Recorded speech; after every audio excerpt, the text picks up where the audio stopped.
Chapter 12. Quiet. Someone will hear you. I told you I was a virgin, Emily whispered.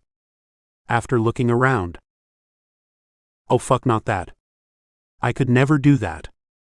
You know I have a partner, Stanley said, his hands fluttering as if he was flicking flies from his face. Would he considering doing it for me? Fuck no, Stanley said out loud. Students at a nearby desk glanced up. Some laughed and others shushed them. I'm desperate. This rich guy won't marry me because I'm not a virgin. What the fuck do you want with him anyway? Whoever heard of a man not wanting a virgin? What's wrong with him? That's the question I'd ask if I were you and if I were straight. I've asked all those questions and I can't answer them. She shrugged. Maybe you aren't looking close enough or asking the right questions. Like, what am I supposed to ask? How the fuck do I know? All I know is that those rich cunts are weird anyway. I met one, and you don't want to know what he wanted me to do. Emily sat watching and waiting for Stanley to say something, but he shook his head as if thinking about it and smiled. I don't want to corrupt your innocence, Stanley said, taking the easy way out. That's why I came to you, Stanley. To corrupt me. I need to be corrupted. I don't want to be a virgin anymore, Emily said, whining. There are too many non-virgins in the world. Stay as you are. Someone will find that appealing and want you, Stanley said, standing to end the conversation. I can't help you. I want to, Emily, but I just can't in good conscience. He rushed out and left Emily breathing hard. Now she was determined to find a way before the first of the month. First she thought about bribing the doctor, but who does that, and why would his doctor take money, and where would she get the money? Maybe if she told him her situation, he would do it when he gave her an exam. She knew this was impossible and a stupid idea. But she was desperate, and one foolish idea was as good as the next. Emily sat thinking of something she could do. Since when had it been so hard to be a virgin? Since when had it been so hard not to be one? Students came and went watching her argue with herself. She missed her class. Today had been an unproductive day for Emily. She squandered the time she could have spent in an important class, and she was still a virgin. She managed to make it to her last class. It was 9 o'clock and she had to get home. When it was time to go, she picked up her backpack and headed for the door.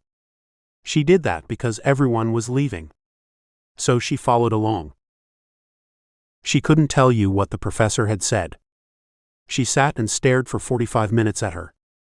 She stood in the hall, just looking at the door leading to the outside. Do you want to go with me and have a drink? Emily glanced up only because of the sound of a voice. It was a girl who sat alone in the back of the class. She wore black the year round, and her hair was dyed black and her face full with freckles. Her face had the paleness of a redhead. But apparently, she wanted to be a brunette. Another young girl who wasn't happy with herself, Emily thought. Yeah. I think I need a drink, but I don't have any money. Emily put her head down and continued walking. The girl caught up with her. I asked you to go with me, I'll pay.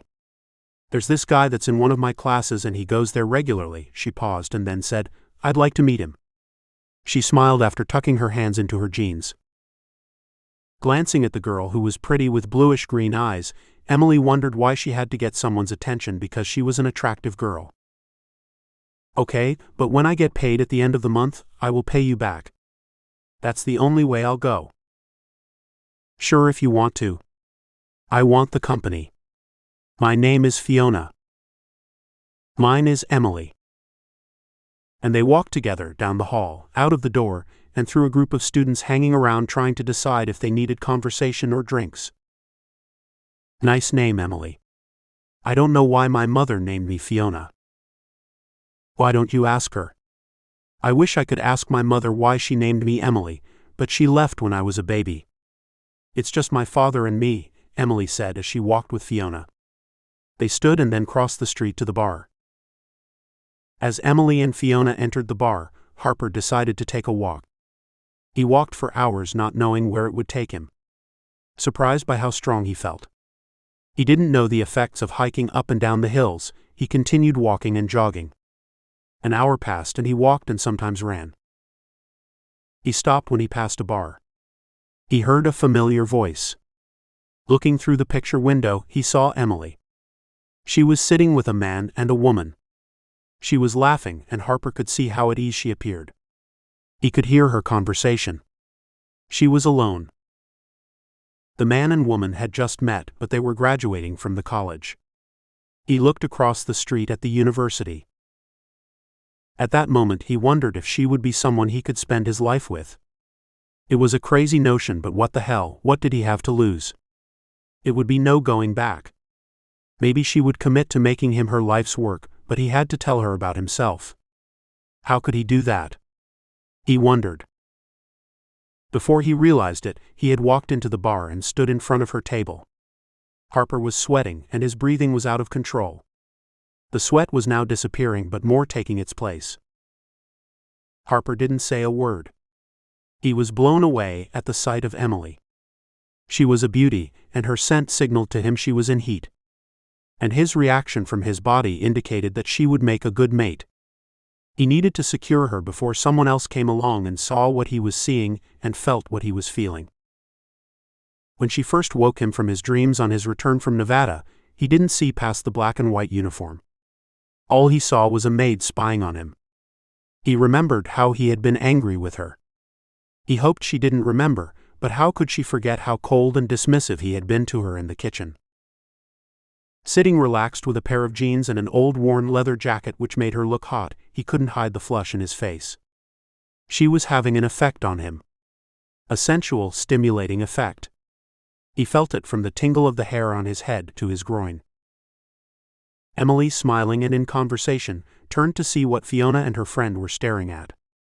It was Harper Samsa sweating profusely in a pair of tight worn jeans, and his thick muscular biceps straining the t-shirt.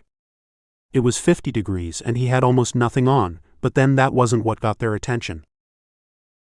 "My name is Harper." "We know who you are, Mr. Samsa," Fiona said, her eyes smiling. "My father works for you." "And my father," the young man about 22 said as he held Fiona's hand. "I work for you too, Mr. Samsa. What are you doing here? You are miles away from your mansion." "I was out jogging. And I saw you sitting in there with a couple, and I thought I would have a drink with you." "A couple? Were we that obvious?" Fiona said.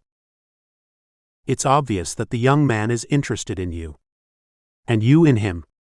Fiona and the young man looked at each other, and their cheeks blushed red. Harper was being a gentleman. He knew that there was an attraction, and it was of sexual nature, and he could smell the scent they produced by being near each other. He had no doubt that after they left tonight, they were going to engage in sexual intercourse. If Emily had been a female, she would have come to him looking to mate. However, she was a human, and he had to remember that human females found pleasure in being courted. He smiled. "You look beautiful." His voice husky yet gentle. It was the truth. She was more beautiful to him than any female, even Elizabeth. He extended his hand to Emily. She gazed up at him. "What are you doing here, Mr. Samsa?" "Call me Harper." His eyes a gleaming gold. His voice low and smooth. "I came for you. Will you join me for a drink?" "I have a drink." And she raised it to show him. "Then can I sit with you and your friends?" He glanced around the table at the warm faces and smiles of Emily's friends. "I would prefer that you do not," Emily said. She felt uncomfortable being in his presence. She had wanted to relax, and not have to be uptight around this man who didn't think much of virgins. When she saw that Harper wouldn't go away, she stood. She faced him, and she felt the rush of desire shiver through her body. She stared in his eyes, his warm golden eyes never left her. She thought his eyes were blue, but she couldn't speak to ask him. She had no wish to resist him when he led her to another table. He seduced her as an animal would a mate, and she surrendered. She was his and he knew it. He had become a cold predator. And Emily was his prey under the full moon. Chapter 13. "Would you have a drink with me?" I'll see that you get home. We're going the same way, Harper said, opening with a smile. How could she say no? He stood 6 feet, shoulders wide and muscles straining against his t-shirt. He held his head high with confidence. Handsome features, strong jaw, and with the reflection of the dim light his eyes shone bright, piercing Emily's soul. His sensual lips opened when he smiled to display his gleaming perfect teeth, and she had to be with him if just for a moment. Emily stood and looked at Fiona, who nodded in encouragement. Fiona was happy to be alone with her friend, and Emily appeared speechless and overwhelmed by the smoothness of Harper's voice and his handsome features. When Emily glanced up at Harper, his eyes had changed from a dark blue to golden. She didn't know what to read into that, other than he was probably wearing contacts. She wouldn't ruin this day by asking a stupid question, like the nerd she feared she had become. There must be something she could talk to him about. Not the weather, for fuck's sake. I'll have one drink. You choose, she said. He led her to the table and pulled her chair, and she sat. She wore a closed smile. He wasn't the arrogant asshole she thought he was. But what did she know? She couldn't think straight in his presence. Instead of waiting for the waitress, he excused himself and walked to the bar and ordered 2 beers. He came strutting back with them in one hand. It was then Emily took notice of his hands. Harper never took his eyes off Emily as he sat across from her. Tell me something about yourself, Emily. That was a question his lawyer had asked her when he proposed to her through him. Maybe he didn't have time to read the papers. Was the lawyer the one who was making the selection, and didn't bother to tell him she was the one he interviewed, she wondered. There isn't much to tell. I live at your mansion. I'm a maid, and I'm in my final year at the state university. And what's your major? Education. Minor in philosophy. He smiled at the philosophy part. Emily knew what he was thinking. It was a thought she had herself. What the fuck am I going to do with a degree in philosophy? I plan to teach children. Harper listened. He pretended that he was interested in her profession, but he was interested in one thing. He liked the notion of her teaching children because he had planned on having a large family. Continue, he said as he leaned forward. His eyes moving from her hair to her lips to her teeth and then down to her breasts. He watched her intently. Emily didn't notice. Her eyes down. She didn't want to meet his eyes. She was nervous. She didn't want to have to reveal too much about her life. And she didn't want him to know that if he had threw her on the table in front of everyone and fucked her there, it would have been the best day of her life. I have a father that depends on my help. He's a disabled veteran. She watched for Harper's reaction, then she proceeded, he's not an invalid, but he has a drinking problem, and he never has enough money to pay his rent. You have a lot to do. You work and go to school and take care of a parent. Your mother, where is she? She left when I was a child. Mine left too, Harper said, his eyes searching around and holding back tears. But your mother died. Let's not talk about that. Let's talk about you and me. What about? I'm looking for someone to take care of me. Not in the sense of making my bed or having my clothes cleaned, but taking care of my needs. I don't know what you mean. Emily sat back. How old are you, Emily? I'm 21, I'll be 22 in 2 weeks. I'm looking for someone to marry me. Yes, I know. Harper didn't pay attention to her comment. He was concentrating on getting her to understand what he had just said. He was attracted to her in all manner of ways.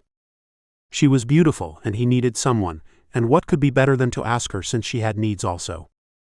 How long could she continue taking care of a father with what she would make from teaching? Will you marry me? What did you say? She narrowed her eyes. I want to know if you would marry me. Emily slanted her head to the side and looked over at Fiona and her date holding hands and kissing over their drinks. The music was playing low, so she actually heard right. He asked her to marry him.